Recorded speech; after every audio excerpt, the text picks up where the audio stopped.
Si tu te sens à un moment donné bloqué avec ton rendu, qu'il est un peu plat, qu'il manque quelque chose, que tu te dis mais mince, mais pourquoi j'ai pas le rendu comme qu'ils ont les autres, ce petit côté un peu plus cinématique, dans cette vidéo je te partage 5 petits conseils que vous allez rajouter à votre prochain shoot qui va vous donner automatiquement un rendu de meilleure qualité pour vos prochaines vidéos. Le premier conseil que je veux vous donner, c'est déjà avoir un contraste entre votre lumière et l'ombre.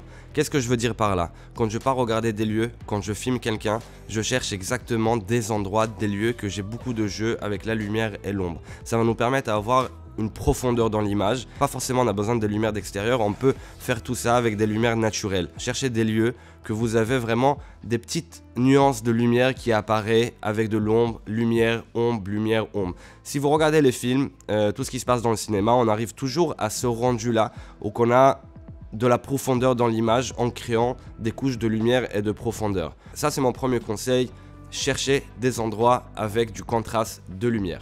Pour mon deuxième conseil, on va parler aussi un peu du contraste, mais ça va être un contraste avec des couleurs. Effectivement, vous pouvez créer ce contraste-là encore une fois en post-prod, mais le but c'est de faire maximum dans la pré-prod. Notre œil, il va s'adapter beaucoup plus rapidement quand il y a un contraste et de différence de saturation et de choix de couleurs. Quand vous voyez des films, il y a beaucoup de fois ce look, le Orange Gentil. Si vous prenez le rouleau de couleurs, vous allez voir ces couleurs-là, ils sont complètement à l'opposé un de l'autre. Ça nous crée un contraste et ça donne une esthétique assez agréable à l'œil et en même temps ça nous attire vers où est-ce qu'on a envie de regarder. Je vais vous donner un exemple, aujourd'hui on va aller tourner une fille et pareil j'ai fait une recherche avec elle au niveau de tenue. On va faire un portrait vidéo et avec ces recherches de tenue on est parti sur la couleur rouge. Pour aller avec la couleur rouge dans le rouleau de couleurs ça va être la différence, le vert. Donc ce que j'ai décidé de faire c'est de partir dans un genre de parc avec beaucoup de verdure. Et du coup, on a automatiquement ce contraste de couleurs, ça nous donne une esthétique qui est complètement différente. Ce contraste-là, il se crée avec des couleurs, avec des tenues et en même temps avec de la matière. Si par exemple mon personnage il est habillé avec beaucoup de motifs, etc., lui il a beaucoup de contraste, je vais essayer de le mettre aussi dans un fond qui va être assez neutre. Comme ça, l'œil va s'attirer directement à le contraste sur le personnage. Au l'inverse, si par exemple j'ai un background qui est très compliqué, on va dire, ça veut dire qu'il y a beaucoup de détails comme des branches, des arbres, etc.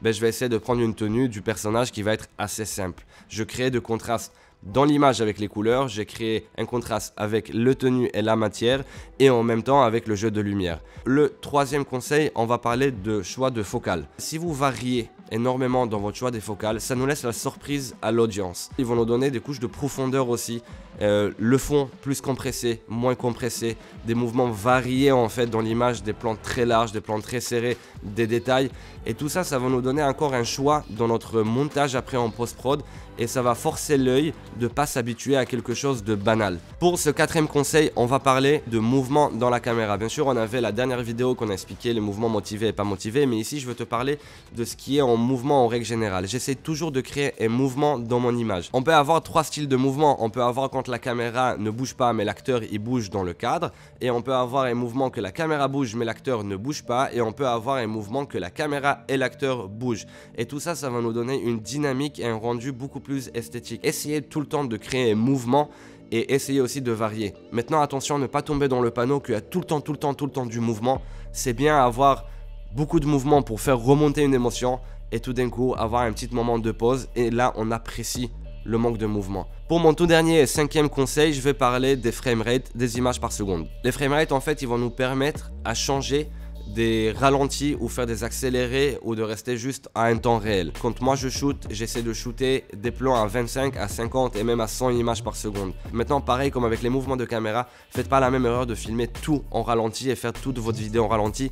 Notre œil il va s'enlacer. Faites les choix que vous avez besoin de faire pour donner une dynamique et pour renforcer un moment spécifique. S'il y a une chose que je peux vous donner en tant que conseil, la vidéo, s'améliorer, avoir un rendu pro et pas un rendu amateur, ça vient pas que à regarder des tutos. Il faut vraiment se lever, shooter, faire ces erreurs. Ces erreurs-là, c'est ce qui va vous permettre à aller beaucoup plus loin. Je vous donne un exemple sur moi. Ça fait beaucoup de temps que je regarde aussi des vidéos, que j'apprends de YouTube comme que moi je suis en train de donner.